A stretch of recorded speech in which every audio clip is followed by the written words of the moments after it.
Simulan natin ang ating pagdiriwang sa ngalan ng Ama at ng Anak at ng Espiritu Santo. Amen. Ang pagpapala ng ating Panginoong Hesukristo, ang pag-ibig ng Diyos Ama at ang pakikipagkaisa ng Espiritu Santo naway sumainyong lahat. At sumaiyo rin. Mga kapatid, napakaraming ritual at batas ang sinusunod ng mga Pariseyo at mga Eskriba. Kaya't madalas, mas nabibigyang pansin ang mga panlabas na ritual kaysa sa malalim nitong kahulugan. Sa Ebanghelyo, hinahamon tayo ni Jesus na huwag lamang pagtuunan ang mga panlabas na kilos o bagay, kundi tingnan ang ating mga puso.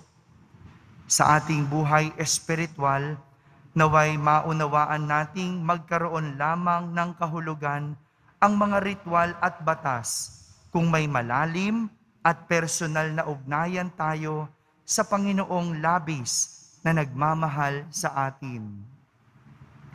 Upang tayo'y maging marapat gumanap sa banal na pagdiriwang, aminin muna natin at pagsisihan ang ating mga kasalanan.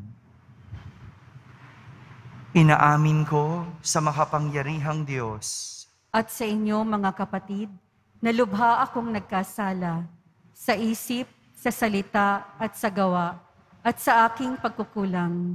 Kaya'y sinasamo ko sa mahal na Birheng Maria, sa lahat ng mga anghel at mga banal, at sa inyo mga kapatid, na ako'y ipanalangin sa Panginoong ating Diyos. Kaawaan tayo ng makapangyarihang Diyos, patawarin tayo sa ating mga kasalanan at patnubayan tayo sa buhay na walang hanggan. Amen. Panginoon, kaawaan mo kami. Panginoon, kaawaan mo kami. Kristo, kaawaan mo kami. Kristo, kaawaan mo kami. Panginoon, kaawaan mo kami. Panginoon, kaawaan mo kami.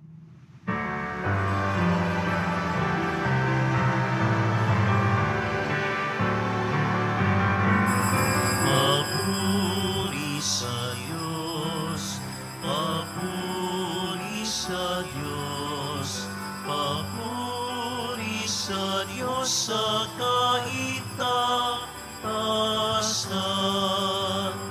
at sa lupa'y kapayapaan, at sa lupa'y kapayapaan sa mga taong kinalulugdan niya. Pinupuri ka namin, inarangal ka namin, sinasamba ka namin, ipinagbubangi ka namin, pinasasalamatan ka namin. Dahil sa dakila mong angking kapurihan, Panginoong Diyos, Hari ng langit, Diyos amang makapangyarihan sa lahat, Panginoong Hesukristo, bugtong na anak, Panginoong Diyos, Kordero ng Diyos, anak ng Ama. Ikaw na nag-aalis ng mga kasalanan ng sanlibutan. Maawa ka sa amin.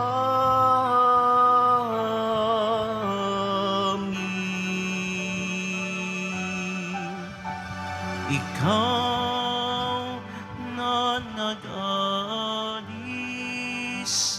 ng mga kasalanan ng sanlibutan. Tanggapin ang aming kahilingan. Tanggapin mo ang aming kahilingan. Ikaw na naluluklok sa kanan ng Ama, maawa ka sa amin, sapagkat ikaw lamang ang banal at ang kataas-taasan. Ikaw lamang, O Jesucristo, ang Panginoon, kasama ng Espiritu Santo sa kadakilaan ng Diyos Ama. Amen. Ng Diyos Ama. Amen.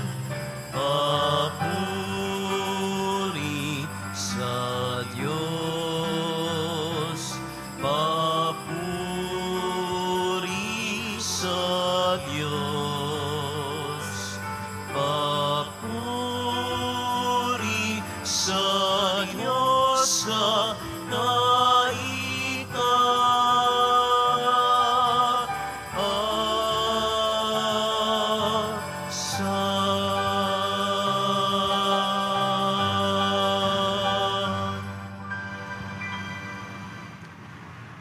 Manalangin tayo. Ama naming makapangyarihan, tanang pinakamabuti ay iyong tinataglay. Gawin mong sa aming kaloobay manuot ang pag-ibig mo sa iyong ngalang dakila at bantog, upang sa pag-unlad ng aming pagsunod sa pananampalatayang iyong ipinagkaloob, mapagyaman mo ang kabutihang iyong inihandog, at ang iyong pinagyaman ay mapanatili mong lubos sa iyong pagsubaybay sa amin at pagkupkop. Sa pamamagitan ni Jesucristo, kasama ng Espiritu Santo, magpa sa walang hanggan. Amen. Pagbasa mula sa aklat ng Deuteronomio. Sinabi ni Moises sa mga tao, "Ngayon, mga Israelita, upang mabuhay kayo ng matagal, ay makarating sa lupaing ibinigay sa inyo ng Panginoon.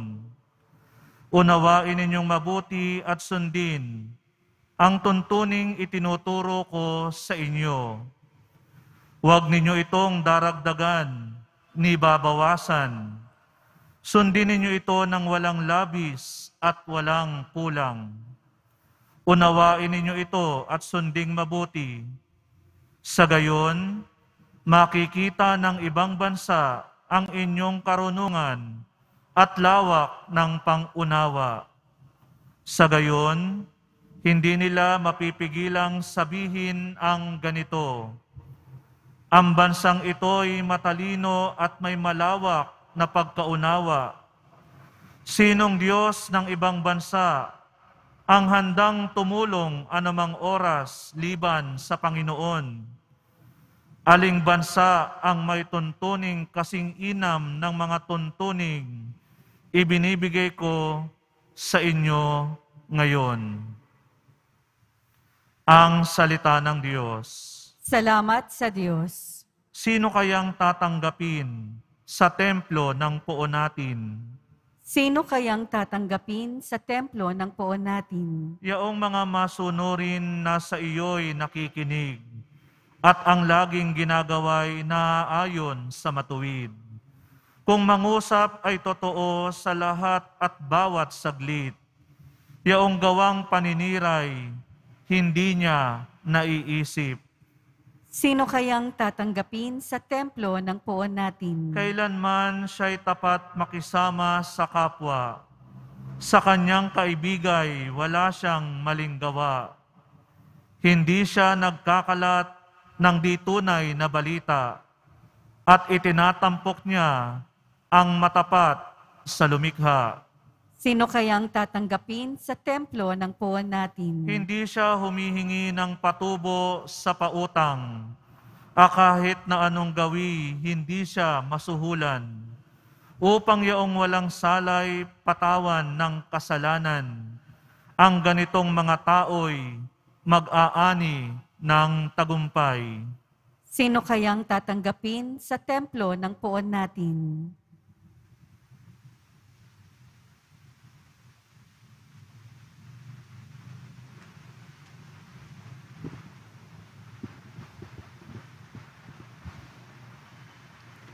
Pagbasa mula sa sulat ni Apostol Santiago. Mga kapatid, bawat kaloob na mabuti at ganap ay buhat sa langit, mula sa Ama na lumikha ng mga tanglaw sa langit. Hindi siya nagbabago, hindi niya tayo iniiwan o binabayaan man sa dilim. Niloob niyang tayo'y maging anak niya, sa pamamagitan ng salita ng katotohanan, upang matangi tayo at maging higit sa lahat ng kanyang mga nilalang. Buong pagpapakumbabang tanggapin ang salita ng Diyos na natanim sa inyong puso. Ito ang makapagliligtas sa inyo. Mamuhay kayo ayon sa salita ng Diyos.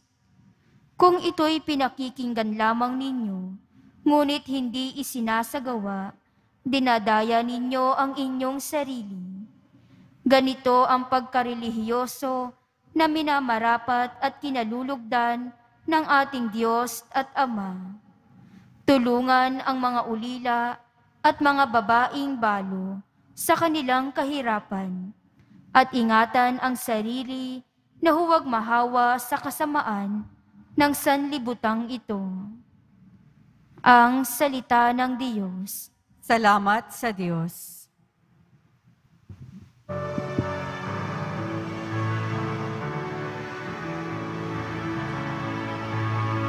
Alleluia, Alleluia,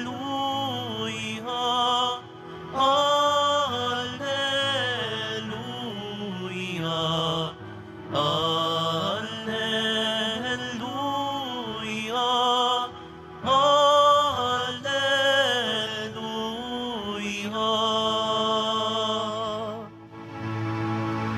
Magulang natin, Diyos Ama, anak ng salita niya, tayong mga aning una. Alleluia, Alleluia, Alleluia,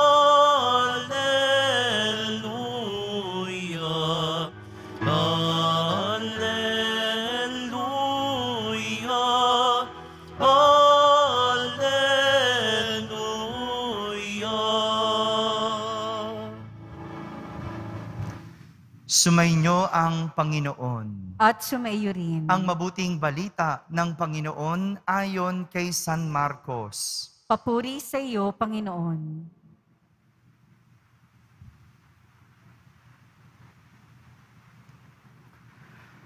Noong panahong iyon, may mga Pariseyo at ilang eskribang galing sa Jerusalem na lumapit kay Jesus. Nakita nila ng ilan sa mga alagad ni Jesus ay kumain ng hindi muna naghugas ng kamay sa paraang naayon sa turong minana nila. Ang mga Hudyo, lalo na ang mga Pariseyo, ay hindi kumakain hanggat hindi nakapaghuhugas ng kamay ayon sa mga turong minana nila sa kanilang mga ninuno. Hindi rin sila kumakain ng anumang galing sa palengke nang hindi muna ito hinuhugasan. At marami pang ibang minanang turo ang kanilang sinusunod, tulad ng tanging paraan ng paghuhugas ng mga inuman, ng mga saro, ng mga sisidlang tanso, at mga higaan. Kaya't tinanong si Jesus ng mga Pariseyo at mga Eskriba, bakit hindi sumusunod ang mga alagad mo sa mga turo ng ating mga ninuno? Kumain sila nang hindi man lamang naghugas ng kamay ayon sa paraang iniuutos. Sinagot sila ni Jesus, tama ang hula ni Isaías tungkol sa inyo. Mapagpaimbabaw nga kayo, gaya ng kanyang sinulat. Paggalang na handog sa akin ng bayan ay paimpabaw lamang, sapagkat sa bibig at hindi sa puso ito bumubukal. Pagpupurit, pagsambang ginagawa nila'y walang kabuluhan. Ang utos ng tao ay itinuturong utos ng may kapal. Niwawalang kabuluhan nga ninyo ang utos ng Diyos, at ang sinusunod ninyo'y ang turo ng mga tao. Muling pinalapit ni Jesus ang mga tao at sinabi sa kanila, makinig kayong lahat at unawain ang aking sasabihin. Hindi ang pumapasok sa bibig ng tao ang nakapagpaparumi sa kanya sa mata ng Diyos, kundi ang mga nagmumula sa kanya. Sapagkat sa loob, sa puso ng tao, nagmumula ang masasamang isipang nag-uudyok sa kanya na makiapid, magnakaw, pumatay, mangalunya, mag-imbot, at gumawa ng lahat ng kabuktutan tulad ng pandaraya, kahalayan, pagkainggit, paninirang puri, kapalaluan, at kahangalan.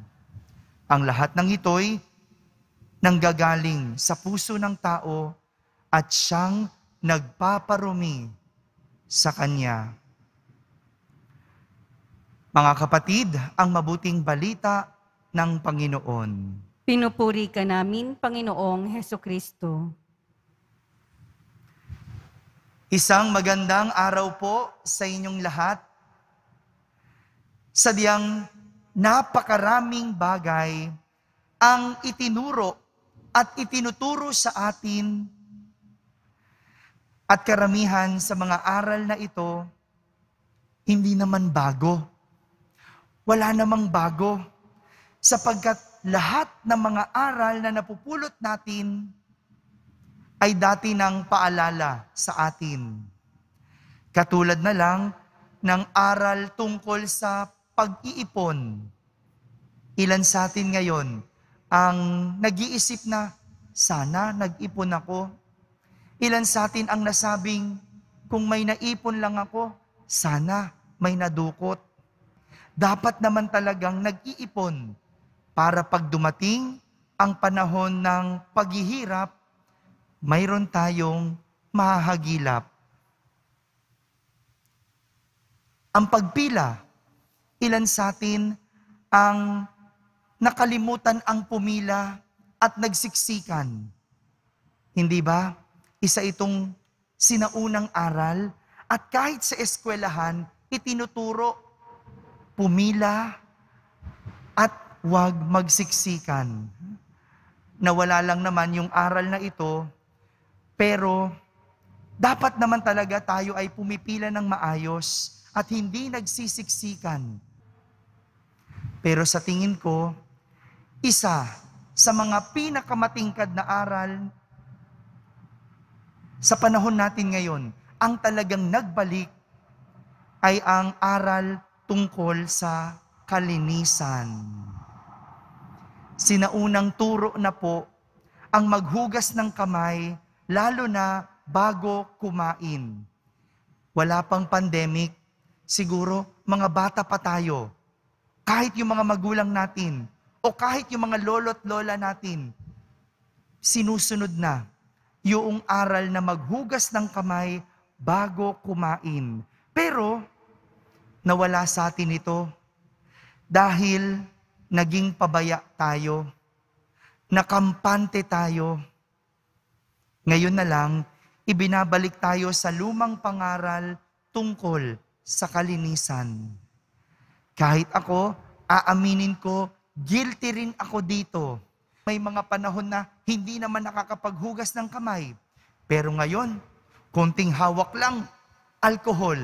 Hindi ba?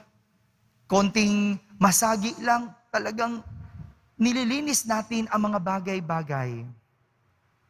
Mga kapatid, parehas ng aral tungkol sa kalinisan ang nais ibalik ni Jesus na maaaring nalimutan at nawala sa atin.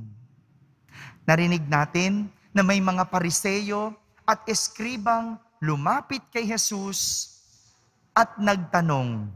Ang sabi nila, bakit hindi sumusunod ang iyong mga alagad sa mga turo ng kanilang mga ninuno tungkol sa paghuhugas ng kamay bago kumain? Mataas kasi ang pagpapahalaga ng mga Hudyo pagdating sa kalinisan. Dahil hindi lang ito isang aral, kundi isang minanang ritual. Ganitong mga Hudyo. Hindi ito isang pangaral, hindi ito isang aral o sermon, kundi isang ritual pagdating sa kalinisan. Isang ritual dahil mayroon silang iba't ibang paraan ng paglilinis ng mga bagay-bagay. Magkaiba ang paglilinis ng kamay. Magkaiba ang paglilinis ng pagkain. Iba rin ang paglilinis ng mga baso, ng mga kainan, ng mga saro o damit. Iba rin pagdating sa paglinis ng higaan. Napakarami mong kailangan sundin at hindi lang ito basta-basta. Yung paghugas ng kamay, hindi lang parang happy birthday. Hindi lang. Ganoon. Kundi mayroong isang ritual na kailangang sundin.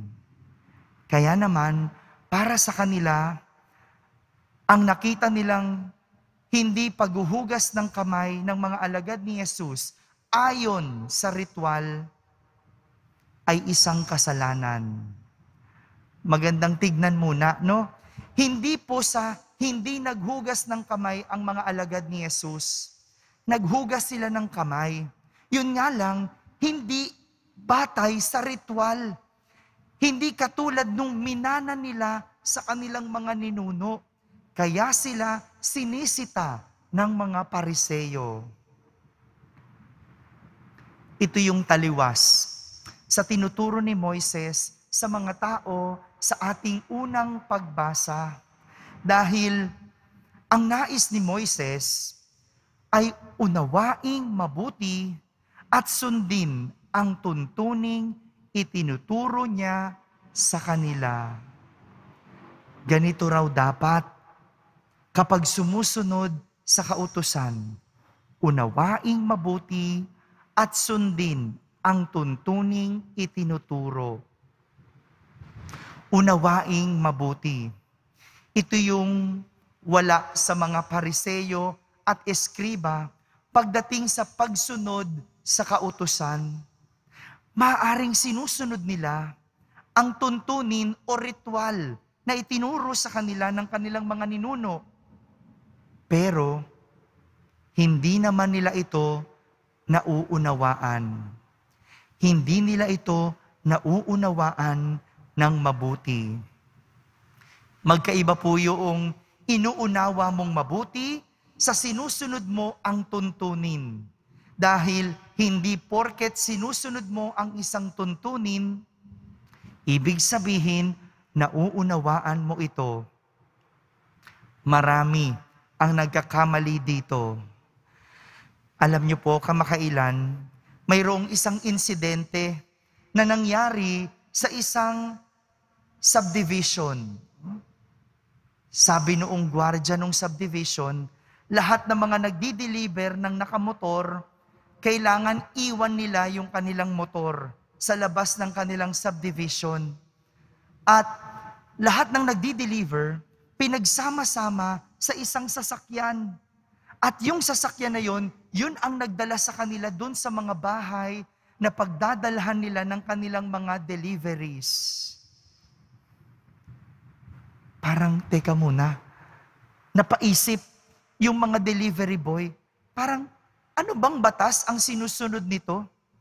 Ang reklamo ng mga delivery boy, kailangan ba ganun? Iiwan mo yung motor, pero yung taong magdi-deliver, pwede. Mas safe ba yun? Yung magsama-sama at magdikit-dikit sa loob ng isang sasakyan? Para ba sa kaligtasan yon? May batas ba na sinusunod doon? O baka hindi talaga nauunawaan?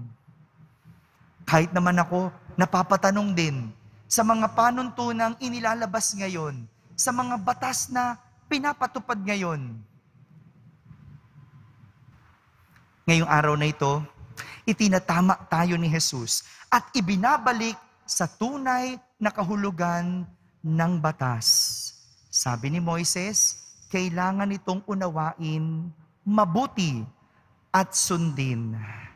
Kaya naman si Jesus itinama ang mga hindi nakakaunawa pagdating sa batas tungkol sa kalinisan. Sabi ni Jesus, hindi ang pumapasok sa bibig ng tao ang nakapagpaparumi sa Kanya sa mata ng Diyos, kundi ang mga nagmumula sa Kanya, sapagkat sa loob ng puso ng tao nagmumula ang kasalanan at kasamaan, at ito ang nagpaparumi sa Kanya. Ito yung nakalimutan ng mga Pariseyo. Ang panatilihing malinis ang kalooban dahil nakatuon lang sa kalinisan ng panlabas. Mahalaga po ang kalinisan at isa itong sinaunang aral na nawala o maaaring nakalimutan natin. Pero tandaan, ang kahalagahan ng kalinisan hindi lang sa panlabas na iiwan, kundi higit sa lahat, isang panloob na kahalagahan. Amen. Sabay-sabay nating ipahayag ang ating pananampalataya. Sumasampalataya ako Sa Diyos amang makapangyarihan sa lahat, na may gawa ng langit at lupa. Sumasampalataya ako kay Hesukristo, iisang anak ng Diyos, Panginoon nating lahat. Nagkatawang tao siya lalang ng Espiritu Santo, ipinanganak ni Santa Mariang Birhen, pinagpakasakit ni Poncio Pilato, ipinako sa krus, namatay, inilibing, nanaog sa kinaroroonan ng mga yumao. Nang may 3 araw, nabuhay na maguli, umakyat sa langit, naluluklok sa kanan ng Diyos amang makapangyarihan sa lahat. Doon magmumulang paririto at huhukom sa mga nangabubuhay at nangamatay na tao.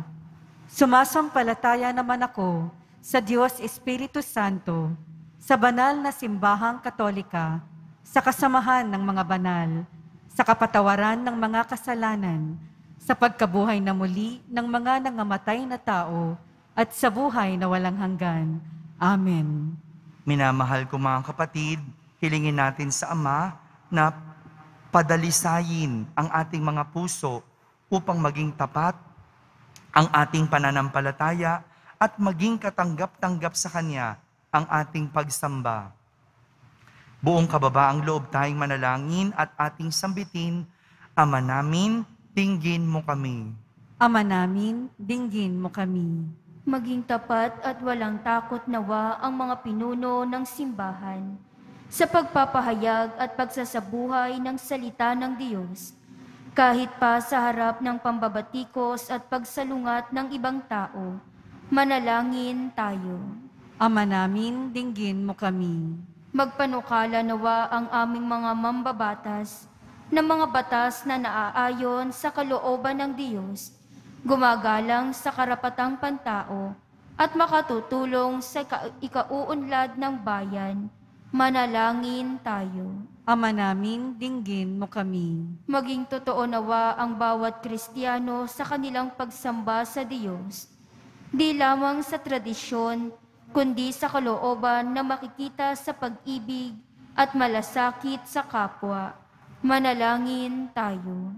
Ama namin, dinggin mo kami. Mabigyang katarungan nawa ang mga manggagawang di nabibigyan ng sapat na sahod, ang mga biktima ng mga karahasan, ang mga pinatay dahil sa pananampalataya, at ang iba pang inaapi dahil sila'y mga dukha. Manalangin tayo. Ama namin, dinggin mo kami. Sikatan nawa ng iyong walang hanggang ningning, Panginoon, ang mga kapatid naming yumao na. Manalangin tayo. Ama namin, dinggin mo kami. Sa katahimikan ating ilapit sa Diyos ang ating mga pansariling kahilingan.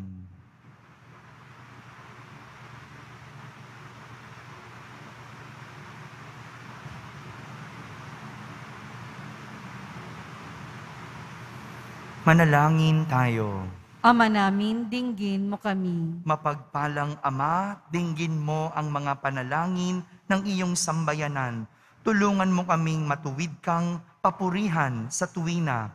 Hinihiling namin ito sa pamamagitan ng iyong anak na si Jesucristo na ating Panginoon. Amen.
Manalangin kayo mga kapatid upang ang paghahain natin ay kalugdan ng Diyos amang makapangyarihan.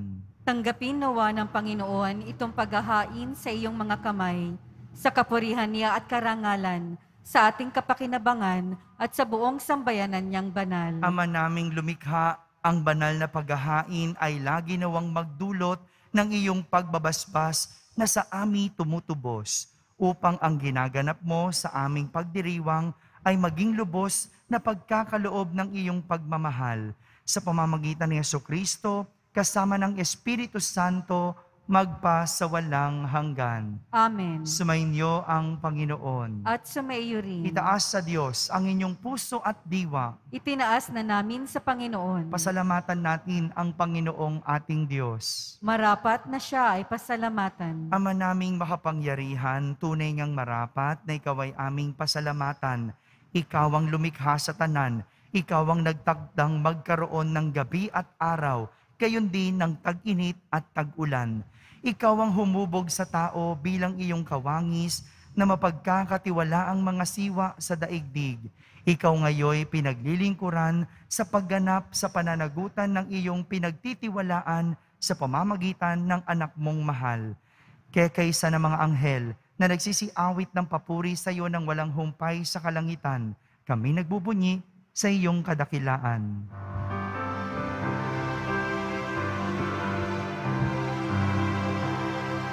Banal ka, poong may kapal, banal ang iyong pangalan, banal ang iyong kaharian, langit lupa'y nagpupugay sa iyong kadakilan, dinalakilan ng lahat ang naparito mong anak na siyang nagmulat sa bulag, sa pilay ay nag palakad at nakiramay sa lahat.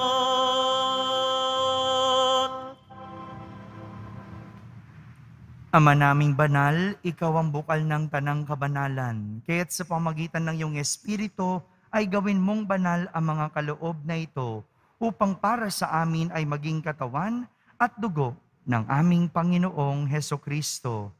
Bago niya pinagtiis ang kusang loob na maging handog, hinawakan niyang tinapay, pinasalamatan kanya, pinaghati-hati niya iyon, iniabot sa kanyang mga alagad at sinabi,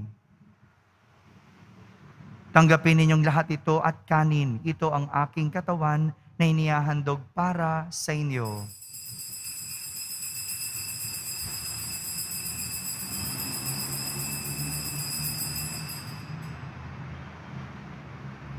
Kaya hindi naman nung matapos ang hapunan, hinawakan niyang kalis, muli kanyang pinasalamatan. Iniabot niya ang kalis sa kanyang mga alagad at sinabi, "Tanggapin ninyong lahat ito at inumin. Ito ang kalis ng aking dugo, ng bago at walang hanggang tipan. Ang aking dugo ni bubuhos para sa inyo at para sa lahat, sa ikapagpapatawad ng mga kasalanan. Gawin ninyo ito sa pag-alaala sa akin."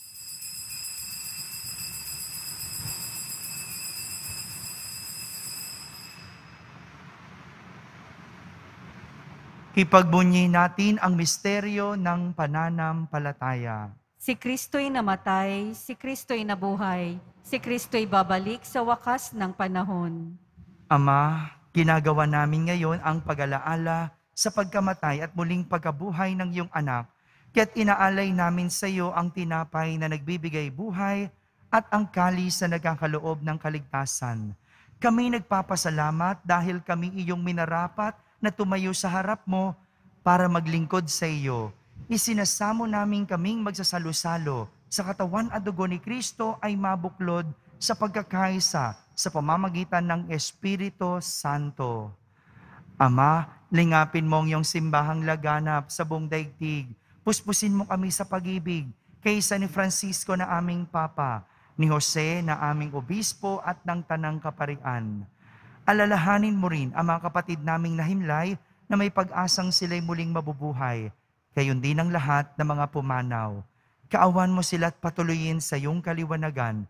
Kaawan mo at pagindapating kaming lahat na makasalo sa iyong buhay na walang wakas.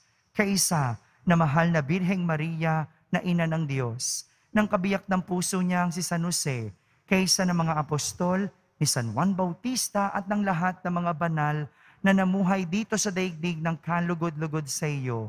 May pagdiwang nawa namin ang pagpupuri sa ikararangal mo sa pamamagitan ng iyong anak na aming Panginoong Hesukristo. Sa pamamagitan ni Kristo, kasama niya at sa Kanya, ang lahat ng parangal at papuri ay sa iyo, Diyos Amang makapangyarihan, kasama ng Espiritu Santo, magpa sa walang hanggan.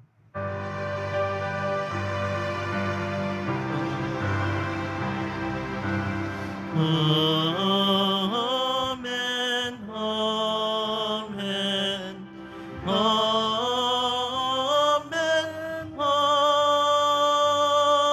amen. Sa tagubilin ng mga nakahagaling na utos at turo ni Jesus na Panginoon natin at Diyos, ipahayag natin ng lakas loob. Ama namin, sumasalangit ka. Sambahin ang ngalan mo, mapasa amin ang kaharian mo. Sundin ang loob mo dito sa lupa para nang sa langit. Bigyan mo po kami ngayon ng aming kakanin sa araw-araw. At patawarin mo kami sa aming mga sala, para nang pagpapatawad namin sa nagkakasala sa amin. At huwag mo kaming ipahintulot sa tukso, at iadya mo kami sa lahat ng masama. Hinihiling namin kami iadya sa lahat na masama, pagkalooban ng kapayapaan araw-araw, iligtas sa kasalanan at ilayo sa lahat ng kapahamakan, samantalang aming pinananabikan ang dakilang araw ng pagpapahayag ng tagapagligtas naming si Hesukristo.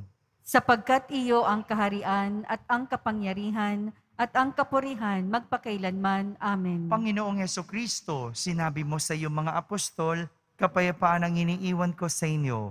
Ang aking kapayapaan ang ibinibigay ko sa inyo. Tunghayan mo ang aming pananampalataya at huwag ang aming pagkakasala.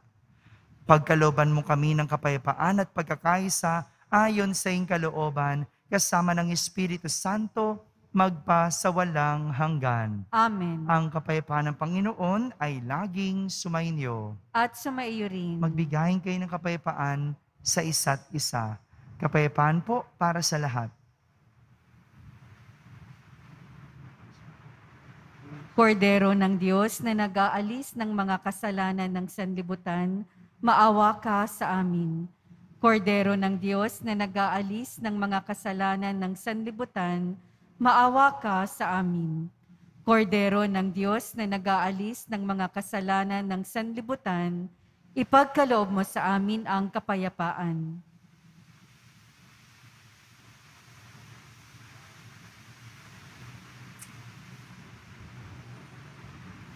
Ito ang kordero ng Diyos. Itong nag-aalis sa mga kasalanan ng sanlibutan.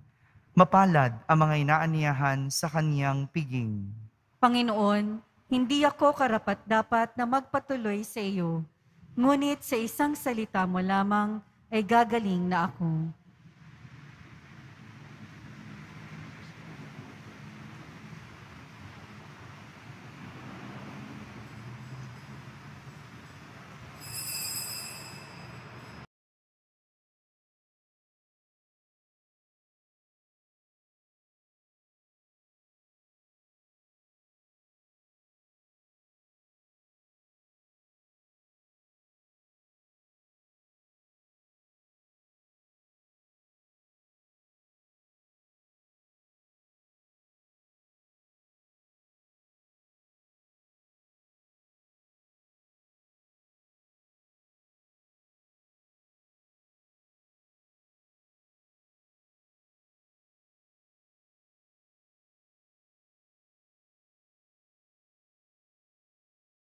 Manalangin tayo.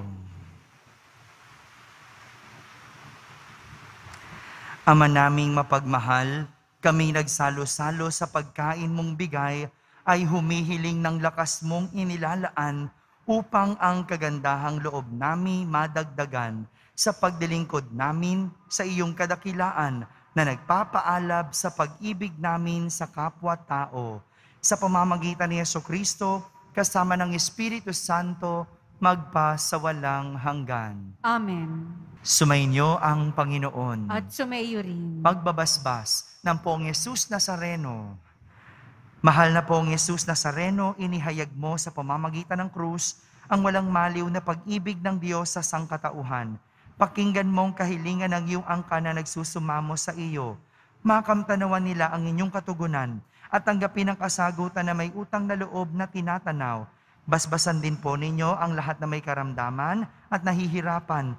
Sa pamamagitan ng bendisyon na ito, naway maalala nila ang mga pangako nila noon sa binyag na ikaw ang kanilang iibigin at pagdilingkuran bilang Panginoon magpa sa walang hanggan. Amen. At pagpalain kayo ng makapangyarihang Diyos, Ama, Anak, at Espiritu Santo. Amen. Tapos na pong ating pagdiriwang, humaiking taglay ang pag-ibig at kapayapaan ng Poong Hesus Nazareno. Salamat sa Diyos.